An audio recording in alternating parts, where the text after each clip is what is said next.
На крупнейшем хлебозаводе Челнов работа не прекращается ни на минуту, ведь каждый день отсюда уходят тысячи буханок хлеба, разлетаются по городу и не только. Заводу от такого спроса не легче, говорят, с каждым днем работать все сложнее. Тяжело в плане цен, то есть ценообразование постоянно меняется, и вот этот год, особенно последние полгода, очень сильный скачок цен на пшеницу, и это сильно отражается на себестоимости готовой продукции. Руководство завода подсчитало, за год почти вдвое подорожали яйца, мука, масло, сахар. И если сначала здесь могли рассчитывать на себя, то теперь, говорят, без компенсации расходов уже невозможно, иначе рост цен на продукцию. А если его ничем не компенсировать, то достойным образом ты очевидный, реальный банкрот.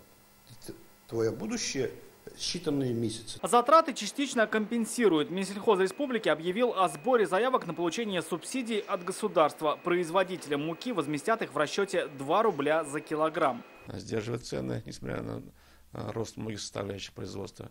Поэтому мы приветствуем любые формы поддержки, которые государство сегодня находит возможность. Претендовать на субсидии могут не только крупные производители муки, но и вот такие небольшие пекарни, где хотя в среднем выпекают не больше 100 булок в сутки, но тратят на это немалые средства. Микробизнес тоже имеет все права на субсидии. По условиям их предоставляют как мукомольням, так и пекарням. Так из федерального бюджета производители муки получат почти 66 миллионов рублей. Хлебопекарные предприятия больше 48 миллионов.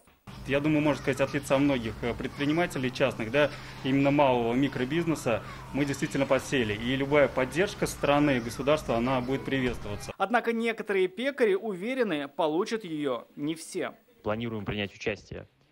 Но то, что получим, эти меры поддержки, не факт, потому как они направлены в первую очередь на производителей, изготавливающих социальные хлеба. Хлеб с добавлением злаков уже не считается социальным, поэтому дотацию на него мы получить не сможем. Одно из условий поддержки: после получения субсидии предприятие не вправе повышать оптовые цены на свой хлеб. Кроме этого, не может находиться в стадии банкротства и иметь задолженности по налогам. Рамиль Шайдуллин, Ильшат Аюбов, Ильшат Мухаметов, Рамиль Закиев, ТНВ, Казань.